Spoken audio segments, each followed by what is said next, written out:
নেপালে যেটি ঘটেছে ভিন্ন পথে। এখানে নির্বাচন বৈধ ছিল, কিন্তু রাজনৈতিক জোট এতটাই ভঙ্গুর ছিল যে সামান্য স্ফুলিঙ্গেই আগুন ছড়িয়ে পড়লো। এক জোট আরেক জোটের পেছনে লেগে থাকছে, আরেক জোটকে ক্ষমতা থেকে নামিয়ে দিচ্ছে। বাংলাদেশে মার্কিন ডিপ স্টেটের লক্ষ্য ছিল হাসিনা সরকারের অবসান ঘটানো। নেপালে তাদের লক্ষ্য ছিল চীন ভারতের ক্রমবর্ধমান ঘনিষ্ঠতাকে ঠেকানো। চীন, ভারত, যুক্তরাষ্ট্র এই তিন শক্তির ঠেলাঠেলির মাঝে কি আসলেই কোনো দল টিকে থাকতে পারে? পাহাড় থেকে পদ্মা, একই নাটক কিন্তু ভিন্ন মঞ্চ। বাংলাদেশ আর নেপাল দুই দেশই ছোট, কিন্তু ভূরাজনীতির দিক থেকে বিশাল গুরুত্বপূর্ণ।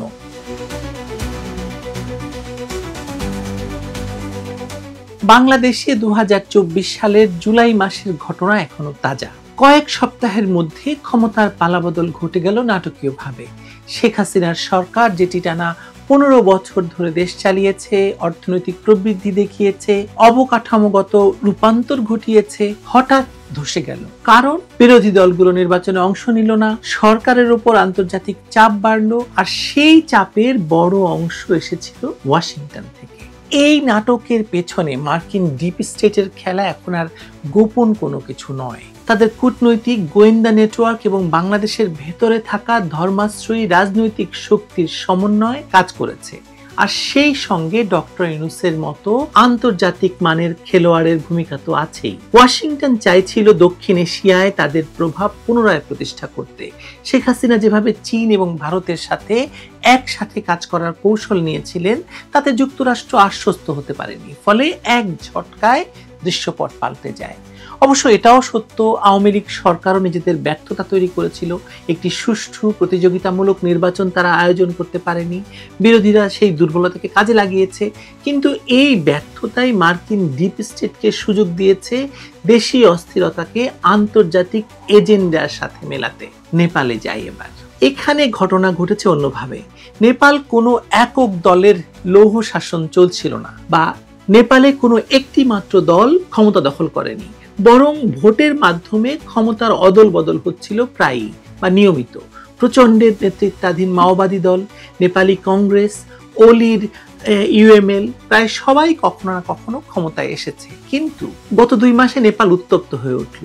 সোশ্যাল মিডিয়া বন্ধ করে দেওয়া হলো, সিদ্ধান্ত নিল সরকার, পুলিশ গুলি চালালো, তরুণদের আন্দোলন, সব মিলিয়ে প্রধানমন্ত্রী কেপি শর্মা ওলি পদত্যাগ করলেন। সংসদ ভবনে আগুন দেওয়া হলো, কারফিউ জারি করা হলো, অন্তত 19 জনের মৃত্যু হলো, পুরো দেশ কেঁপে উঠল। প্রশ্ন হলো কেন এমন হলো? বাংলাদেশের সাথে যদি তুলনা করি তাহলে দেখতে পাই যে বাংলাদেশে গণতান্ত্রিক কাঠামোর দুর্বলতাকে মার্কিন কূটনৈতিক চাপে কাজে লাগানো হয়েছিল। নেপালে যেটি ঘটেছে ভিন্ন পথে।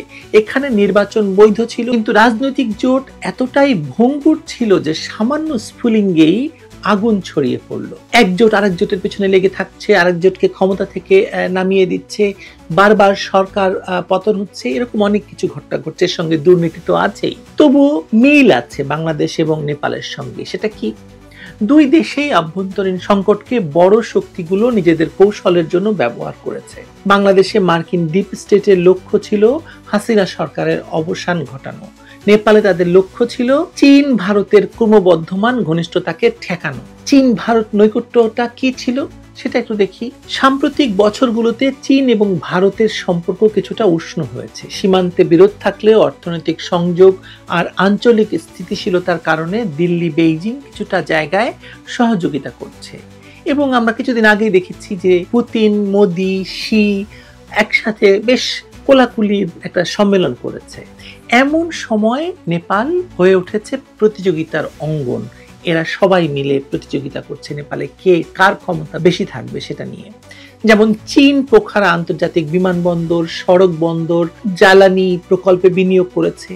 ভারত নেপালের বাণিজ্যের প্রধান রুট, বিদ্যুৎ রপ্তানির প্রধান বাজার। যুক্তরাষ্ট্র এসেছে এমসিসি কম্প্যাক্ট দিয়ে, যা অনেক নেপালি রাজনৈতিক শক্তি সন্দেহের চোখে দেখে। চীন ভারতের এই নৈকট্য দক্ষিণ এশিয়ায় ওয়াশিংটনের জায়গা সংকুচিত হওয়া। তাই অনেক বিশ্লেষক বলছেন নেপালের সাম্প্রতিক অস্থিতিশীলতায় বা অস্থিরতায় মার্কিন ডিপ স্টেটের কৌশলগত আগ্রহ অস্বীকার করা যাচ্ছে না। ডিপ স্টেট আসলে কিভাবে খেলে ডিপ স্টেট মানে কেবল কোনো দেশের গোপন সরকার নয়, আন্তর্জাতিক প্রেক্ষাপটে এর মানে হলো শক্তিধর রাষ্ট্রের নিরাপত্তা সংস্থা, কূটনৈতিক মিশন, অর্থনৈতিক সংস্থা এবং স্থানীয় সহযোগিতার সমন্বিত একটা খেলা। বাংলাদেশে তারা যা করেছে তা হলো বিরোধীদের উৎসাহিত করেছে, সরকারকে একঘরে করেছে, ধর্মাশ্রয়ী শক্তিকে নীরবে সহায়তা দিয়েছে। আর নেপালে তারা যা করেছে তা হলো তরুণদের ক্ষোভকে প্রশ্রয় দিয়ে সোশ্যাল মিডিয়া নিয়ন্ত্রণে সরকারের ভুলকে বড় করে তুলেছে, রাজনৈতিক দলগুলোর অবিশ্বাসকে বাড়িয়ে তুলেছে, চীন ও ভারতের ঘনিষ্ঠতার বিপরীতে গণতান্ত্রিক উদ্বেগ তুলে ধরেছে। অর্থাৎ দুই দেশেই অভ্যন্তরীণ সমস্যায় ডিপ স্টেটের খেলার মঞ্চ হয়ে উঠেছে। ভবিষ্যৎ তাহলে কি? নেপালের কথা আগে বলি। প্রশ্ন হলো, অলির পতনের পর কি হবে? নেপাল কি আবারও নতুন জোট তৈরি করবে, নাকি অস্থিতিশীলতার কাদায় আরো ডুবতে থাকবে? চীন, ভারত, যুক্তরাষ্ট্র এই তিন শক্তির ঠেলাঠেলির মাঝে কি আসলেই কোনো দল টিকে থাকতে পারে বা পারবে নেপালে? বাংলাদেশের কথা যদি বলি, বাংলাদেশে এখনো পরিবর্তনের ধাক্কা সামলানো চলছে। নতুন রাজনৈতিক সমীকরণ তৈরি হচ্ছে ঠিকই, কিন্তু অর্থনীতি এবং সামাজিক স্থিতিশীলতা বড় পরীক্ষার মুখোমুখি পড়েছে। আর এর মধ্যে সেনাবাহিনী সহ দেশটির সর্বত্র মার্কিন প্রভাব নানাভাবে বিস্তৃতি লাভ করছে। তার মানে পাহাড় থেকে পদ্মা একই নাটক, কিন্তু ভিন্ন মঞ্চ। বাংলাদেশ আর নেপাল দুই দেশই ছোট, কিন্তু ভূরাজনীতির দিক থেকে বিশাল গুরুত্বপূর্ণ। বাংলাদেশ বঙ্গোপসাগরের গেটওয়ে, নেপাল হিমালয়ের কৌশলগত করিডোর। এই দুই জায়গাতেই যুক্তরাষ্ট্র, চীন, ভারত এই তিন শক্তি নিজেদের স্বার্থে গভীর খেলা খেলছে বা খেলা চালাচ্ছে। বাংলাদেশে গণতন্ত্রের দুর্বলতাকে আর নেপালে জোট রাজনীতির ভঙ্গুরতাকে তারা কাজে লাগিয়েছে। জেনজিকে উস্কে দিয়েছে দুর্নীতি দিয়ে, অথবা তারা বলছে যে মন্ত্রীর ছেলেমেয়েরা বেশি উদ্দাম জীবনযাপন করে, তারা কেন পারে না। নেপোটিজমকে উস্কে দেওয়া হয়েছে। আর বাংলাদেশে 2024-এর জুলাই আর নেপালের সেপ্টেম্বর 2025, তার মানে দুটো ঘটনাই দেখাচ্ছে যে আজকের দুনিয়ায় কোনো রাষ্ট্র একা নিজের ভাগ্য নির্ধারণ করতে পারছে না। এটা আমরা আগেও জানি, আবারও নতুন করে দেখা গেল। গল্পের আসল শিক্ষা হলো, অভ্যন্তরীণ দুর্বলতা যখন থাকে তখনই ডিপ স্টেট নিজের খেলা খেলতে পারে। বাংলাদেশে তা প্রমাণিত হয়েছে। আর এখন নেপালেও সেই একই খেলা দেখা যাচ্ছে, শুধু অভিনেতা বদলেছে, কিন্তু নাটকটা একই। সেই ডিপ স্টেট, সেই রাষ্ট্রের দুর্বলতা এবং সরকার পতন। সামনে আরো কি কি আছে দেখে যাই আমরা। শুধু ভালো থাকবেন সবাই।